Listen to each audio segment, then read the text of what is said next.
117 countries want to sign this. 117, Sam, and you're just like, no, it's cool, we got How it. long are you gonna play both sides? I have an equation. Oh, this will clear it up. Oh, this. Look, these are the most vital 4 minutes in MCU history, not for the action, but for the consequences. They prove that to destroy the Avengers, you don't need Infinity Stones. All you need is some paperwork and internal friction for things to fall apart. Before the Sokovia Accords, the Avengers were essentially the world's most powerful private security force. They operated freely without accountability. This worked until Lagos. It was meant to be a routine mission to stop the bad guys and leave, but Crossbones didn't play by the rules. He triggered an explosion and things spiraled. Wanda, still learning her powers, pushed the blast away from the street. However, she redirected it into a building housing aid workers. The psychological toll was immense. She made the best choice she could at the time, but that's not how the world saw it. What everyone else saw was a young girl with dangerous powers losing control, and innocent people getting caught in the crossfire. The world didn't see her effort, they saw yet another disaster. And this wasn't the first time. Ever since the Battle of New York in 2012, the scars of destruction have kept piling up again and again. Now the world has had enough. Remember Ross, the guy who spent an entire movie trying to weaponize the Hulk, turning him into a global fugitive, and even came up with the Sokovia Accords? Well, now he's been promoted. He's the US Secretary of State, and he's changed his strategy. He doesn't want to... Imagine this scenario. You're an Avenger, you've saved the world more than once. You've sacrificed your privacy, your safety, even your relationships, all just to fight threats that could wipe out humanity. And now, a government official sits you down and plays a highlight reel for you. But what's in that video? Not the moments where you saved the world, but the moments where you slipped up. The moments when you couldn't save everyone. In the footage from New York, aliens are invading and the city is in ruins, while in Washington, the helicarriers crash and national infrastructure is destroyed. In Sokovia, a city is torn from the earth, and Ross forces you to relive those failures. He asks, if enhanced individuals headquartered in the US ignore borders to enforce their will, what do you call them? The solution is the Sokovia Accords. Essentially, they are a registration and control system for superhumans. If you refuse, there's a place waiting. The Raft, an underwater prison backed by 117 nations. Agreeing means you're arguing with the world, not just Ross. It's a clever move. Ross didn't want to fight the Avengers, he wanted them to defeat themselves. It worked. These next 4 minutes are crucial for the MCU, as the team that fought aliens and gods tears itself apart over a disagreement. Everyone there is right, which is why it hurts. Let's start with Steve Rogers and Tony Stark. Before the meeting, Tony was stopped by a mother whose son, Charles Spencer, died in Sokovia. Tony stood there, silent, facing the consequences of his actions. He built weapons that hurt millions and created Ultron, the AI that nearly destroyed everything. His good intentions caused all this. So when he says we need to be Put in check. he's serious, not just talking. He doesn't even trust himself anymore, let alone the team. He wants someone to stop him before he loses control. That's Tony's position. To minimize harm, giving up freedom is worth it. That's Steve Rogers. Yeah, I know. Captain America, a man out of time. The one everyone pins their hopes on. The American spirit personified. But here's the problem. The values Steve holds aren't about blind obedience. He's always wary of authority. His wariness is based on experience. His former agency, S.H.I.E.L.D., turned out to be rotten. Hydra had secretly taken control of the organization from within. He saw the institution he trusted turn into a shell for his enemies, so now his stance is very simple.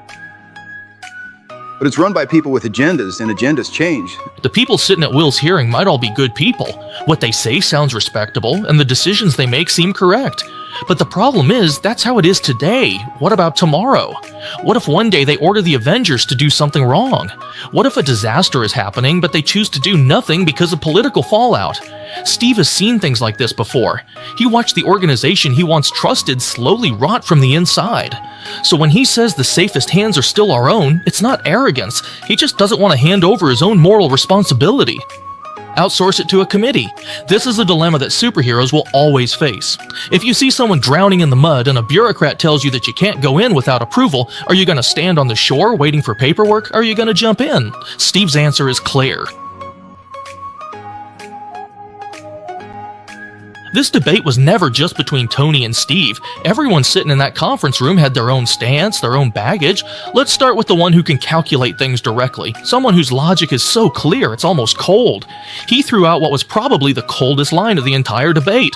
Our very strength will inevitably attract challenges, and those challenges will lead to conflict. Disaster, his meaning was straightforward. The very existence of the Avengers is changing the world. The bad guys will level up, get stronger, and keep raising the stakes to fight back. This is a super-powered arms race, and if you want to de-escalate, maybe the only way is to rein yourself in first.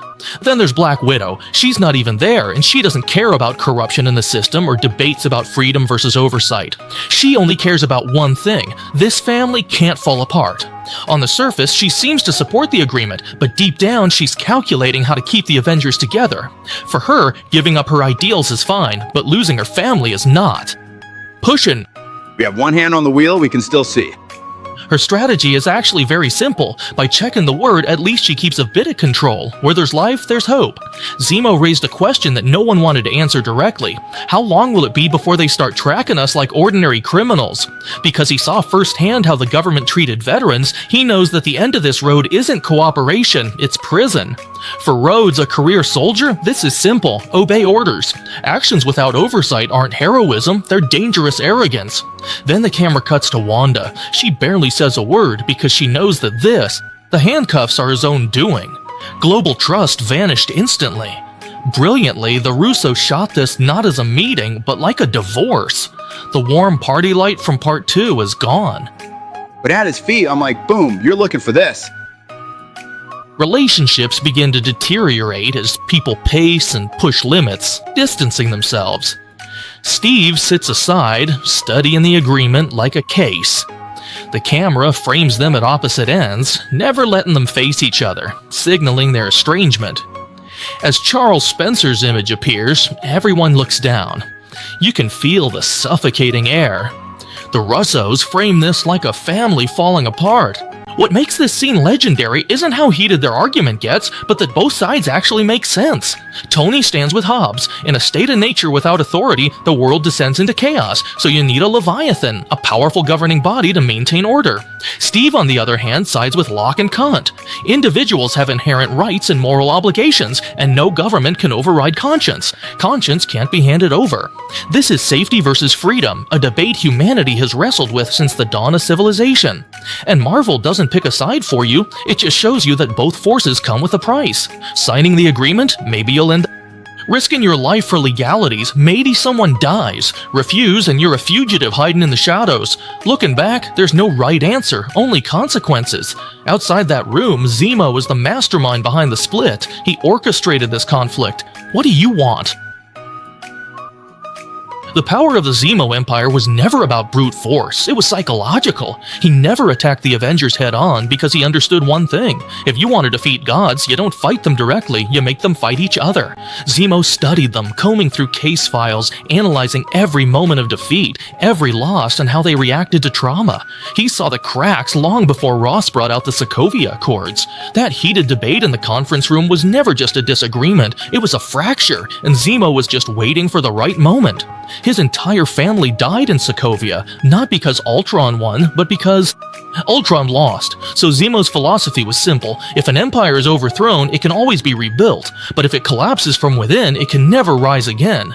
The Accords were just a spark. The real fuel had already been neatly stacked in that conference room. Fear and mistrust were just waiting for a match. Zemo didn't frame Bucky to destroy him, but to force Steve into an impossible choice: loyalty or accountability, friend or duty. He even precisely predicted Tony's reaction, because Tony was already on the path to confrontation, he just needed a little push. Zemo sharpened Tony's guilt into a weapon, then used the truth about his parents' death to deliver the final blow. He turned Steve's distrust of authority into a reality. Without that meeting, the plan to create a rift over control and conscience would never have worked. It would have died on paper. But now that the crack had appeared, all he needed to do was tear it open. You know, you may not be a threat, but you better stop pretending to be a hero. A hero like you? You're just a laboratory experiment, Rogers. So they made their decisions, Tony signed, Steve refused. The Avengers broke up and the airport battle erupted, friend against friend, everyone choosing their own side. The rift became real, and then Thanos showed up. Actually, the Avengers almost won more than once. On Titan, they nearly got the Infinity Gauntlet off Thanos. Don't blame Star-Lord. If they'd had just a bit more firepower, like if Wanda had been there, maybe it would have ended right then. Looking at how hard they fought to protect Vision, who was missing from the lineup? The sharpest strategist, Iron Man, and the most capable, Doctor Strange. Tony convinced Strange to go with him to Titan, but Strange could have sent that ship back to Earth to join up with Captain America and form a truly united front against Thanos.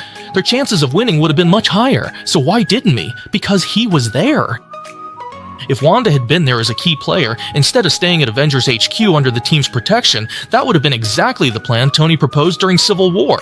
When New York was attacked by the Black Order, the phone became a symbol of everything broken between them.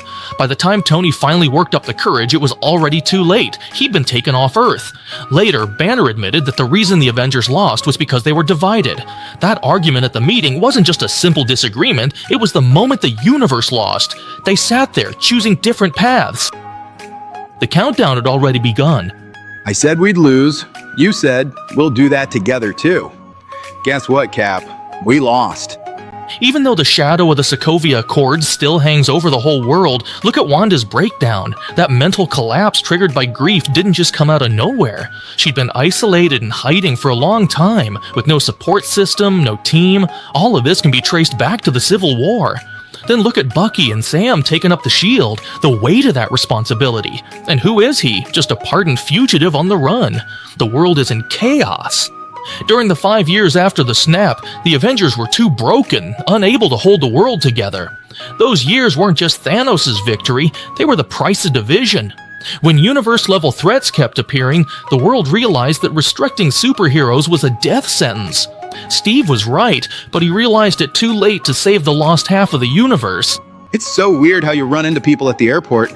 Anything like that is weird, definitely weird. The airport battle in Civil War was explosive. When everyone appeared, the place went wild. The action was top-notch, but what makes the MCU stand out isn't just special effects, it's the ideas and moral dilemmas.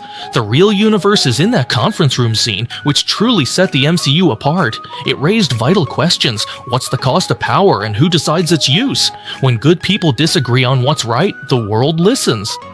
They didn't give us a simple answer, they gave us a tragedy, because both Tony and Steve want to save the world, but they have different definitions of what that means. Tony wants to save the world from the harm caused by the Avengers, while Steve wants the world to rely on the Avengers. They both tried to do two things at once, but in the end, neither succeeded.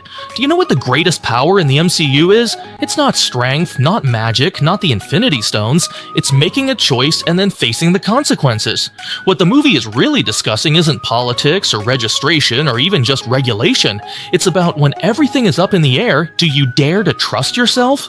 Tony doesn't trust himself. That's why he signed. Steve, on the other hand, trusted himself too much, so he refused. The universe made both of them pay for their decisions, so I want to ask you, if you were the one sitting in that conference room that day, would you have signed, or would you have refused? The harsh truth is, there's no safe answer. There's no version where everyone is satisfied. There's only the choice you make, and the world that's shaped by it. The Avengers made their decision in that conference room, and the consequences echoed through every movie that followed. The real question is, when it's your turn, what will you choose? Let me know in the comments, and if you like these explanations, feel free to follow me.